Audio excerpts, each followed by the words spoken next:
up, comic fans? And it's time for that new comic book day haul plus that review. So we're gonna get into the books that I picked up this week right after this.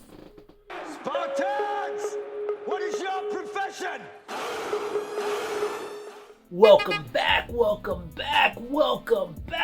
Don't forget to subscribe, hit that notification bell. Go ahead and throw me a thumbs up and comment down below. Let's get into this week's books.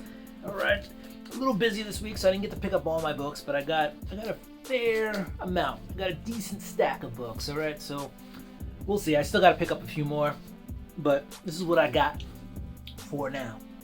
Anyway, we're gonna start off with DC. We got Batman 2022 annual. All right. And I feel like they don't even number these anymore. They just give you like the year and they're like, here you go. Anyway, this is Ghostmaker Tale. You got the Clown Hunter in there. And Batman is here. But this is all about Batman starting up the Batman Incorporated again with Ghost Hunter in charge and obviously being trained by Ghost Hunter's being training the Clown Hunter. So I don't know if that made any sense. But anyway, Clown Hunter is being trained by Ghostmaker, plus Batman's got him leading Batman Inc. Alright, so now, that was the only DC book I picked up, so we're going to jump into Marvel, and we've got Ghost Rider. This is number 3, this is the Peach Momoko variant, alright? And, yeah, I picked this up because I thought it was dope. I don't know what to think about the book. It's definitely a horror book. I don't think I'm a big horror fan, but somehow this book is keeping me invested. I mean, I like Something Is Killing the Children. You know, it was a little bit more horror. This is a little bit more thriller with horror. Like, not as much action as it is like character development. So every time I'm like, this book bores me, I'm gonna move on, it does something to keep me coming back. So that's how I feel about that book. It's got some redeeming qualities. We'll see where it goes. Besides Ghost Rider, it's a guy on a motorcycle with a flaming skull. And there was like a ghost truck. Like, he didn't have his motorcycle, he had like a 16-wheeler in it. I don't know.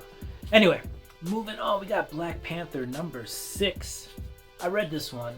You know, I usually say if the flap's up, it means I didn't read it. This one didn't have a self-sealing thing, and I couldn't find my tapes. Anyway, yeah, Black Panther has been a really good series. You know, he dropped the Black Panther suit in this, and he's basically running away from the military. He gets saved by Storm, believe it or not. Sorry, spoiler. But Shuri and Aduye? No, not Aduye. That's wrong. Shuri and another one of his agents are trying to save him. I forget her name at the moment. And Shuri calls in some backup. It turns out that the backup wasn't actually Storm. So we're just mad and looking to kick his ass. So she shows up, doesn't even realize what's happening. She like shocks, you know, Black Panther, and later she's like, "Ooh, if I knew you were hurt or whatever, I wouldn't have done that." It's funny. And then at the end, we got a special appearance of a group that, you know, usually shows up when the Black Panther needs a little help. So I won't spoil that part for you. All right, next up we got Miles Morales, Spider-Man number 38. He's in a different timeline, a different dimension, right? And Salem has taken over Brooklyn. He's made like some trans-dimensional portal shield where he's able to just control Brooklyn. You got Genki in here. You got his sister. You got, you know, it's just he shows up in this place and he's like, all right, well, you know, we got to save this universe from this happening. And so this is Empire Spider Part 1 of this arc. The prequel was kind of like the last couple issues, but again, excellently written, excellently drawn. It's a fun book. It's a good book. It's a good Spider-Man, good Miles Morales book. And I had to get that Jen Bartel variant cover. So this is dope. Anyway, it's a pretty dope cover. All right, we're switching gears. We're onto Image. We're onto the indies. We got Firepower number 21. Robert Kirkman, Chris Samney. Good combo on this book, right? Excellent writing, excellent artwork. It's good. It is really good. They're gathering masters and they're gathering schools, all to fight some big dragon that's trying to take over the world. That's about the best I can describe it. And there's like only 3 people in the whole world who could shoot fire, hence the title Firepower, out of their hands, and they're also involved. It's good. It's good. I'll get a couple more. I'll see where this goes, and then we'll see if we stick with it. Am I locked into it? I mean, if I had to make cuts, that might be one of the books that gets cut, along with Ghost Rider, which we showed a little earlier. You know, if you got to make a cut somewhere, you got to make cuts. Those are the books that I'm like on the fence about. Great books, though. Don't get me wrong. Like, the writing's excellent. I just sometimes don't think they're my cup of tea. Though, who doesn't love a good martial arts book? I mean, seriously. All right. Next up, from Dark Horse, we have Demons, Scott Snyder, Greg Capullo, awesome creative team. I mean, I still remember them from New 52 Batman. That's kind of what brought me back into comics. You know, this is all about demons and those people who fight demons. I won't say angels, but they have a special metal, I guess you can call it. It's called Halo. They're running low on it. And then a big rock of it drops on Earth. So that's the end kind of the first arc. And I enjoyed it. I enjoyed it a lot. I thought it was well done. And it sets up for more in the future. This was originally a digital book and then became more than digital. It became print. So that was cool. That's a really good one. Oh, and here we have Gus.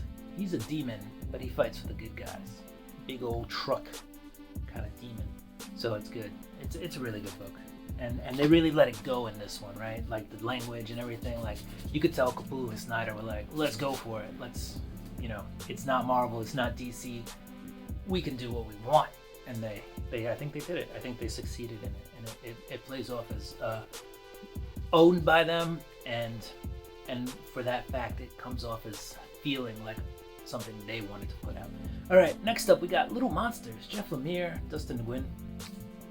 Yeah, the more this series started off like really cutesy, and now it's like, ooh, like it's gotten really like vampire horror, children, demon spawn, right? Demon spawn, that's exactly what this is. When people call their kids demon spawn, this is what we envision.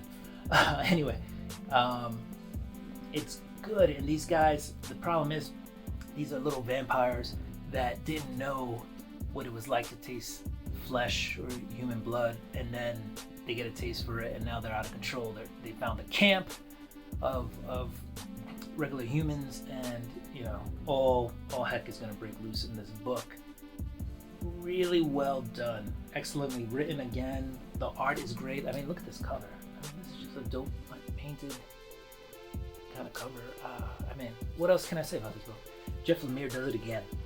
So anyway, comic fans, that is part of my haul for this week. Like I said, I haven't picked up all my books, but that is a good portion of them, all right? So again, you know, if you like the content, feel free to, you know, hit that notification bell, subscribe, comment down below, throw me a thumbs up, like the content. Do what you do. I'm gonna do what I do. I'm gonna get ready for next week's books. Thank you for joining me. Peace!